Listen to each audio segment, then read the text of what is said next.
কেমন করে শ্রাবণী আজকে একটা নতুন রান্নার রেসিপি নিয়ে এলাম।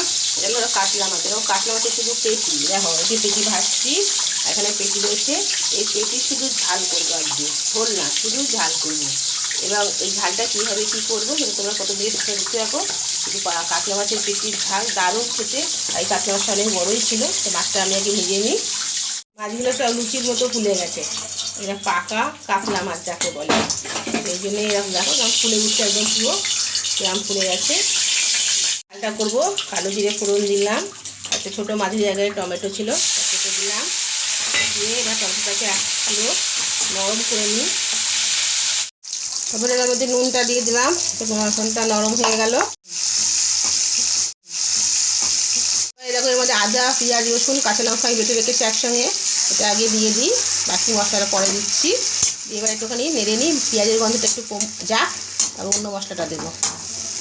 পেঁয়াজের রসটা শুকিয়ে গেছে। এবার এর মধ্যে পরিমাণ মতো আমি 1 চামচ হলুদ, 1 চামচ জিরের গুঁড়ো, 1 চামচ ধনের গুঁড়ো,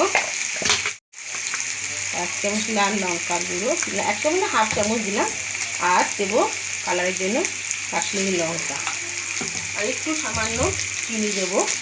এতে স্বাদটা আরও ভালো হবে। এবার এটা মাংসের মতো মশলাটাকে আমি পুরো কষিয়ে নিই। ধোয়া জলটা দিলাম, দিয়ে মশলাটা নিয়ে ভালো করে কষিয়ে নিই। মশলা কষা হয়ে গেছে। এবার আমি মশলাতে জল দেবো, জলটা ফুটলেই মাছটা দিয়ে দেবো। ব্যাস, মাখা মাখা করবো, বেশি ঝোল রাখবো না। ফুটে উঠুক, তারপর মাছগুলো দিয়ে দেবো। ঝোলটা ফুটে গেছে, এবার মাছগুলো দিয়ে দিচ্ছি।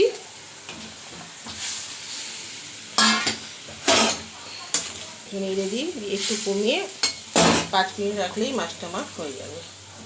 এবার আমি ঢাকা দিয়ে দিই। কালারটা দিলে কত সুন্দর এসছে, দেখো তৈরি হয়ে গেছে আমার লাল ঝাল ঝাল কাতলা মাছের পেটি।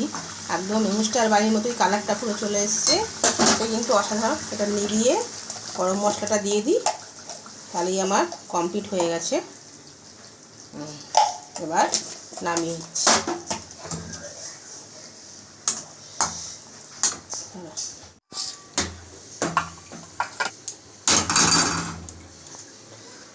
দেখো কেমন কালারটা এসছে, পুরো একদম অনুষ্ঠান বাড়ির মতো লাল লাল চলে এসছে।